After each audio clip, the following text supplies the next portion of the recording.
નમસ્કાર વિદ્યાર્થી મિત્રો, આજે આપણે ગુજરાતી વ્યાકરણમાં અલંકારના પ્રકારો વિશે જોઈશું. અલંકાર એ ધોરણ 9 થી 12 સુધીમાં અને સ્પર્ધાત્મક પરીક્ષાની અંદર પણ પૂછાતા હોય છે. તો અલંકારોના પ્રકારોને આપણે કેવી રીતે ઓળખવા એની આપણે સમજ મેળવીશું. એમાં અલંકાર એટલે શું? અલંકાર એ અલમ વત્તા કૃ સંસ્કૃત ધાતુ પરથી ઉતરી આવેલો શબ્દ છે. તેનો ગુજરાતી અર્થ આભૂષણ, ઘરેણાં એવો થાય. જે નારી વિવિધ પ્રકારના ઘરેણાંથી એનું સૌંદર્ય દીપી ઉઠે છે, એવી જ રીતે વાક્ય કે પંક્તિની અંદર કેટલાક શબ્દોના કારણે વાક્ય કે પંક્તિ દીપી ઉઠે છે. અલંકારના બે પ્રકારો, એમાં શબ્દ અલંકાર અને બીજો જે છે અર્થ અલંકાર.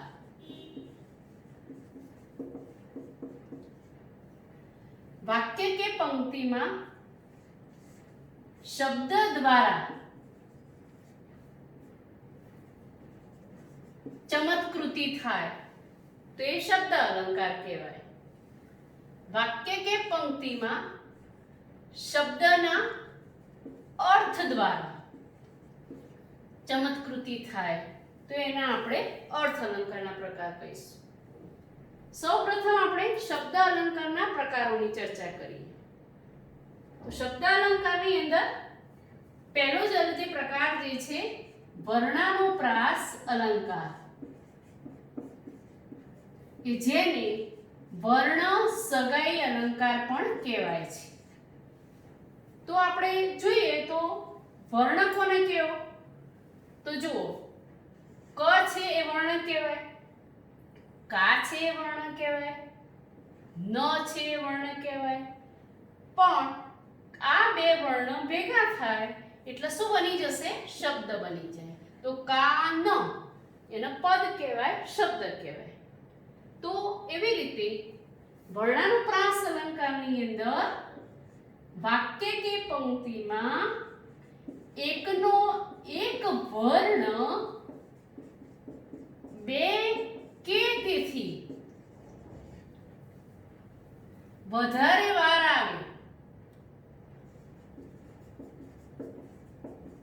તો એને વર્ણાનુપ્રાસ અલંકાર કહેવાય.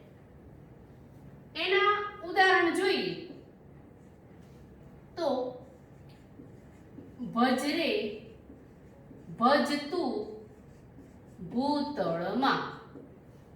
જો આ કાવ્યની પંક્તિ છે, એમાં પહેલો વર્ણ, દરેક શબ્દનો પહેલો વર્ણ એ બે કે તેથી વધારે વાર આવે એટલે જો આ ઉદાહરણની અંદર બે કે તેથી વધારે વાર છે. બીજું ઉદાહરણ આપણે જોઈએ, કાશીમાએ કામ કાઢ્યું. તો આમાં ક ક ક. ત્રીજું ઉદાહરણ જોઈએ,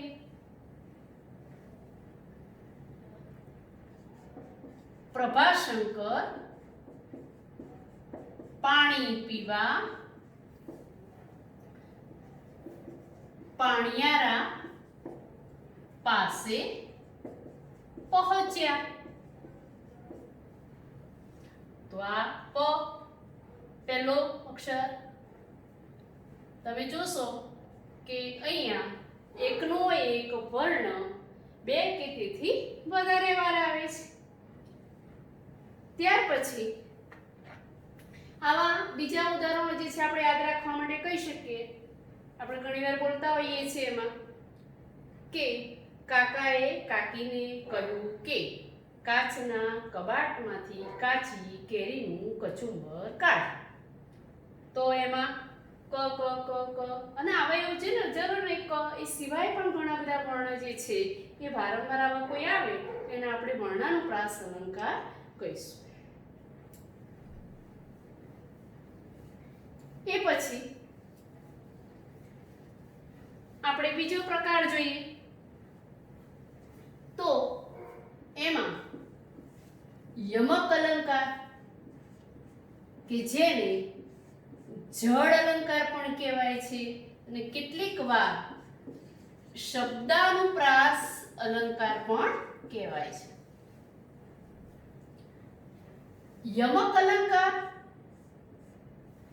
જડ અલંકાર આપણે કોને કેવી રીતે ઓળખીશું તો કોઈ પણ વાક્ય કે પંક્તિની અંદર એક શબ્દ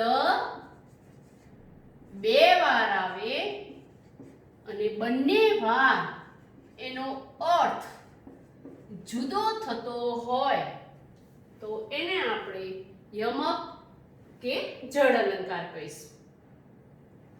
એના ઉદાહરણો જોઈએ તો એમાં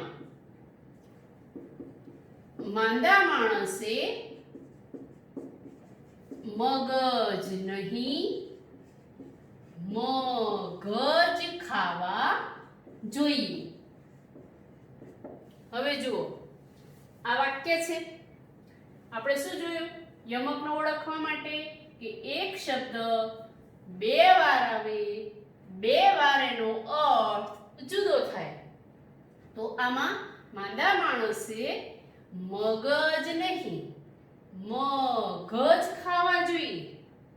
હવે બંને વાર આમ જોઈએ તો મગજ એટલે દિમાગના અર્થમાં છે મગજ એટલે કઠોળના તો અહીંયા બંને શબ્દ જે છે એક શબ્દ એક જ જેવો શબ્દ બે વાર થયો બંને વાર એનો અર્થ જુદો થયો. આવું બીજું ઉદાહરણ જોઈએ આપણે અખાડામાં જવાના મેં ઘણીવાર અખાડા કર્યા. જુઓ આમાં અખાડામાં જવાના મેં ઘણીવાર અખાડા કર્યા તો અખાડા અખાડા એક જ જેવો શબ્દ બે વાર છે અને બંને વાર એનો અર્થ જુદો થાય. અખાડો એટલે કુસ્તી કરવાનું સ્થળ અને અખાડો એટલે પ્રયત્નો કરવા. ત્રીજું ઉદાહરણ આપણે જોઈએ જોયું જે નકશામાં તે ન કશામાં. અહીંયા નકશામાં ન કશામાં બંને વાર નકશામાં એટલે મેપ જે છે અને ન કશામાં નહીં. તો આવા ઘણા બધા ઉદાહરણો જે છે કે જેને આપણે ઓળખવા માટે એટલું યાદ રાખવાનું કે એક જ જેવો શબ્દ બે વાર છે અને બે વાર અર્થ એનો અલગ હોય. હવે એમાં એ યમક અને જડ શબ્દાનુપ્રાસની અંદર થોડોક તફાવત છે. કઈ રીતે તો એકના એક જેવું ઉચ્ચારણ ધરાવતો શબ્દ પ્રાસ ધરાવતો પ્રાસ એટલે ઉચ્ચારણ ધરાવતો શબ્દ જો આવે તો એના આપણે શબ્દાનુપ્રાસ. મોટાભાગે તમે જોતા હશો તો એક જ જેવા ઉદાહરણ જે છે બંનેમાં થોડોક તફાવત છે. તો કઈ રીતે શબ્દાનુપ્રાસનો થોડોક અલગ થશે તો કઈ રીતે જુઓ તો એનું એક ઉદાહરણ આપણે જોઈએ રમક જમક ઠમક સખી સંગ મારેલો. તો અહીંયા એક જ જેવો ઉચ્ચારણ એટલે પ્રાસ ધરાવતા શબ્દ છે માટે એ શબ્દાનુપ્રાસ અલંકાર કહેવાશે. રમક જમક ઠમક સખી સંગ મારે લોલ. ત્યાર પછી ત્રીજો પ્રકાર આપણે જોઈએ એ આંતરપ્રાસ અલંકાર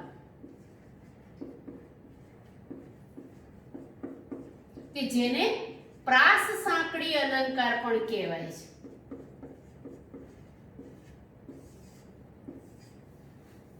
તો એને કેવી રીતે આપણે ઓળખીશું તો પ્રથમ પંક્તિનું હવે જુઓ, આ પંક્તિ છે, કાવ્ય હોય છે, કાવ્યની પંક્તિઓની અંદર આ અધૂરી થોડીક લીટી જે હોય એને આપણે ચરણ બોલીશું, ચરણ કહેવાય. આ બીજું ચરણ કહેવાય. ત્રીજી લીટી હોય ત્રીજું ચરણ, આ ચોથું ચરણ આપણે એવી રીતે ઓળખીએ છીએ. એટલે એક બે ચરણ થાય એટલે આખી પંક્તિ કહેવાશે.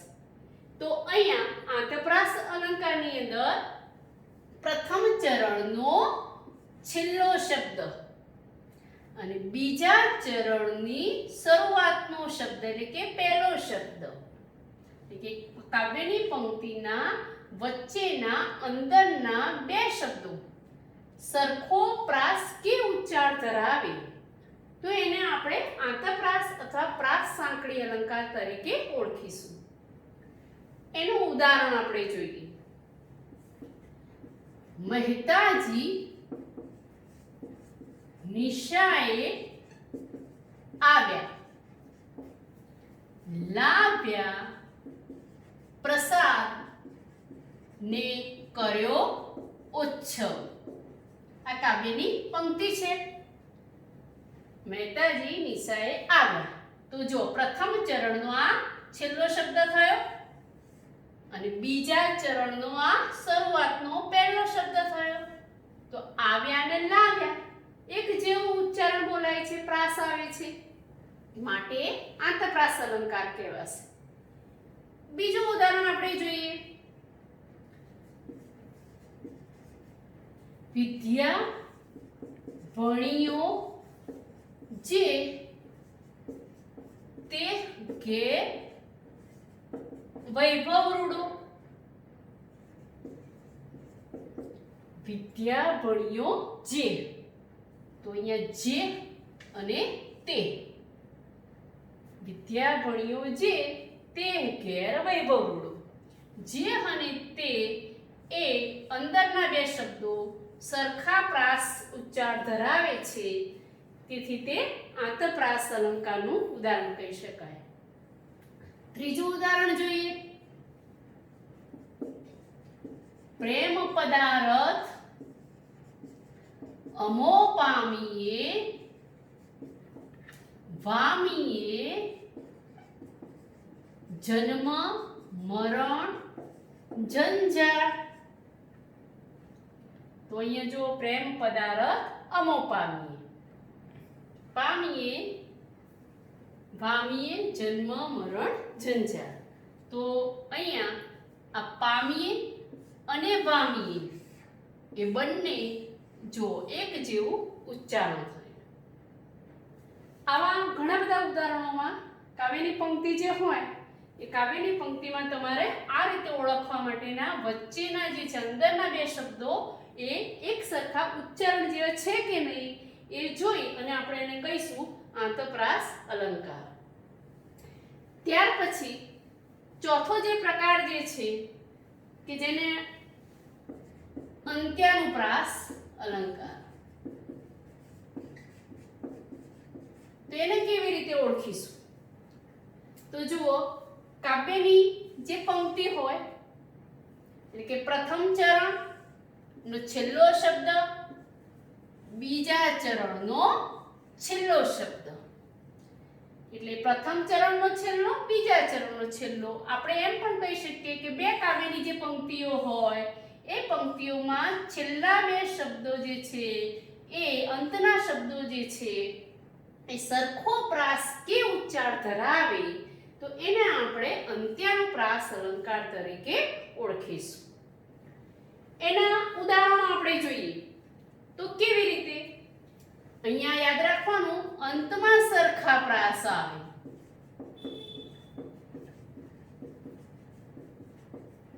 તો જો ઉદાહરણો, એમાં જોજો રે મોટાના બોલ, ઉજળ ખેડે બાજ્યું ઢોલ. આ કાવ્યની પંક્તિમાં પ્રથમ ચરણનો છેલ્લો શબ્દ, બીજા ચરણનો છેલ્લો શબ્દ. જોજો રે મોટાના બોલ, ઉજળ ખેડે બાજ્યું ઢોલ. બોલ અને ઢોલ બંને સરખો ઉચ્ચાર ધરાવે છે. બીજું ઉદાહરણ જોઈએ. જેની જસોદા માવલડી, ચરાવે ગોકુળ ગાવલડી. આ પંક્તિમાં જો અહીંયા માવલડી અને ગાવલડી અંતમાં સરખા પ્રાસ આવે છે. ત્રીજું ઉદાહરણ જોઈએ. કાળી ધોળી રાતી ગાય, પીએ પાણી ચરવા જાય. અહીંયા ગાય અને જાય એ સરખું ઉચ્ચારણ આવે છે. તેને આપણે અંત્યાનુપ્રાસ અલંકાર કહીશું. આ થયા 4 એ શબ્દાલંકારના પ્રકારો.